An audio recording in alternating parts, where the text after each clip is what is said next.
Hola Baritero, estoy aquí cerca del Palau de la Música en Valencia porque un amigo, Keko Quinzá, va a hacer un espectáculo hoy de grandes ilusiones y nos ha invitado a varios magos de aquí de Valencia. Mira, por si queréis ver el Palau, está ahí, espérate que te lo enseño, ahí, perfecto, el Palau de la Música, muy bien, esto es el antiguo cauce del río y este es el escenario donde va a actuar nuestro amigo Keko. Y bueno, yo ya he visto que Tony Pons está por aquí ya, que habíamos quedado para coger un buen sitio, ¿eh? Y bueno, este es el escenario y las grandes ilusiones preparadas y bueno, y aquí ahora irá llegando la gente. Y estoy aquí con el artista. Keko, unas palabras para los baliteros, va.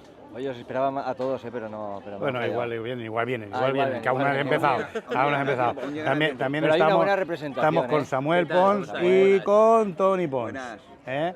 Pero bueno, que seguro que va a estar esto de lujo, ¿no? Esperemos que sí. Bueno, el que no haya venido se lo va a perder. Se lo va a perder. Ellos luego lo lo puede ver en tu TikTok. No, hombre, yo grabaré unos trocitos pequeños. Ah, vale. Para que a la próxima vengan. Claro. Hacerles la boca agua. Perfecto.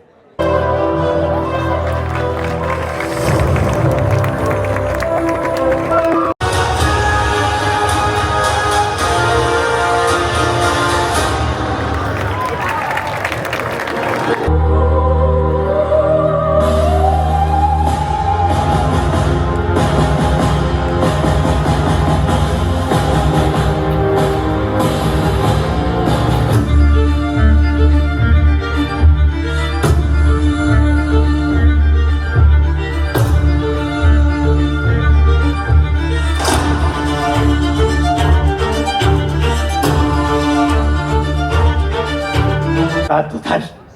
Manoli, quite las gomitas, por favor. Ya sabe que esto se hace con cuidado. No se escape nada. Perfecto, Manoli. Muy despacito. Levante la tapa y dígame qué hay dentro.